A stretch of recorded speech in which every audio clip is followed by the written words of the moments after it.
Hello and welcome to the Exactpro channel. My name is Mikhail Odintsov. I'm a QA project manager at Exactpro. At Exactpro, we build software to test software. Check out our website, exactpro.com, if you want to learn more about us. If you are new to our channel, don't forget to subscribe and hit the bell button to make sure you see all the new videos. In this segment, we're leading you through the story behind Test World, the fanfiction art we created in 2018 based on HBO's sci-fi TV series entitled Westworld. Today we will continue unwrapping the multi-layered metaphor that Test World is. I have to warn you about the spoilers ahead, so if you haven't watched season 1 and 2 yet, you might want to do that first. The greatest mystery of Westworld season 1 is the ubiquitous maze. The maze isn't meant for you. Much like the man in black looks for the center of the maze, the deeper level to the game everyone else is playing superficially, many companies strive for a true Agile transformation only to scratch its surface. All too often, Agile is merely an imitation of a practice, rather than the implemented methodology itself. The notion of testability is replaced with a cargo cult, where true Agile methods are replaced with senseless rituals. In the implementations, where the focus is on the form and not the substance, software quality deteriorates. As conceived by Arnold, the park's original architect, the maze is an intricate way for the hosts to achieve their full consciousness. It's not easy to reach, and only most advanced hosts are designed to get there. Even though everyone else says that the maze isn't meant for him, the man in black perseveres. Others just participate in Scrum. But there is a deeper level to this game. It contains some inner truth. Agile. How do I find the entrance? Agile isn't meant for you.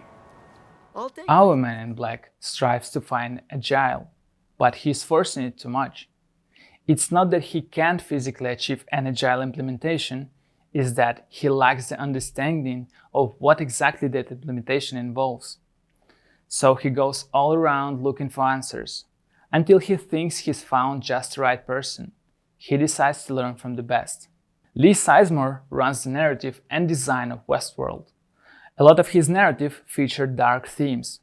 The character that he based on himself, rather a highly idealized version of himself, is Hector Escaton, a merciless criminal imbued with a scar and a heartbreaking backstory. You're all here, indulging your particular vices, and so I've come to indulge mine. The Hector Escaton in Test World is an idealized version of a QA analyst, the individual who delivers bad news and likes to get developers in trouble. He lives to cause problems, to incur pain. He sees a vicious software testing practice and considers it to be his duty to eradicate it. He is the one who demonstrates a strong commitment to software quality and chooses to reach the parts of the system under test that others fear to approach. All the banks and exchanges around here. And you, poor reprobates, decided to test us? Why not? You're all here. Indulge your vicious software development lifecycle. So, I've come build software to test software. Software testing is a tough job, and QA analysts are rarely thanked for what they do. People who are involved in independent testing are aware of it and accept it as a part of their job. A tester's fundamental goal is to save systems and not to earn admiration. When asked about his worldview, Hector admits that it consists in the understanding that everything around us will eventually end badly. You sound like a man who's grown tired of wearing his guts on the inside. You don't need to get testy. I'm just curious about your worldview. Some kind of half-native mumbo-jumbo. It's simple. I believe that only the truly brave can look at the world and understand that all of it will end badly. No one will be saved. How much testing is too much? Finding the right balance between assuring software quality and making the release date is one of the main challenges in software development.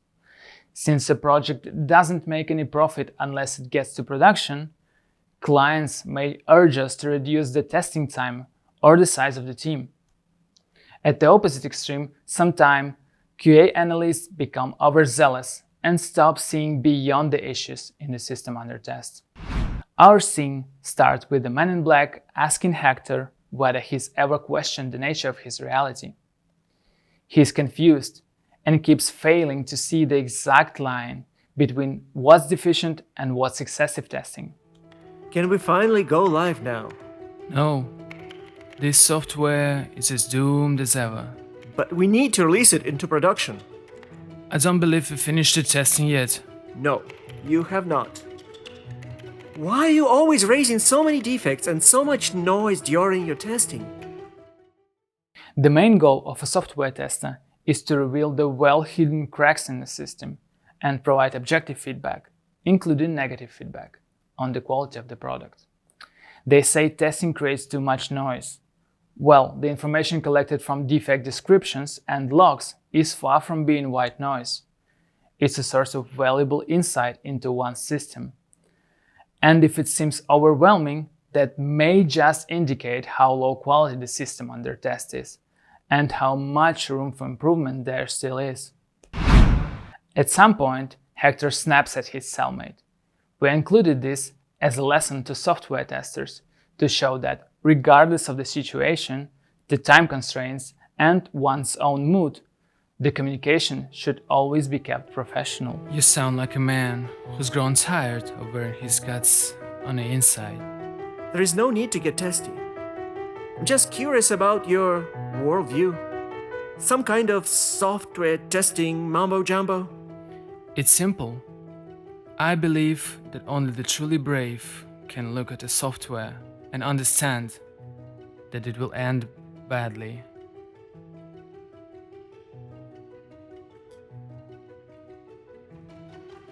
Nothing will be saved. A bug-infested system will surely lead to defects in production. Production outages are inevitable in complex technology systems, and true professionals should always assume that software will break. It's the only way to get a genuinely resilient product and avoid problems turning into disasters. It takes a brave person to realize that and stay in the field of software testing. Season 1 of Westworld culminates in the Gala massacre following a lockdown of the park's administrative facility.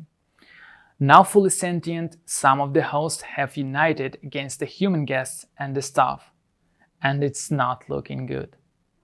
The episode that our video has been leading up to is also a depiction of the consequences of a bug being leaked into production.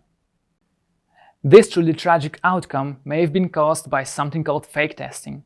It's an unfortunate practice and the opposite of what Hector stands for.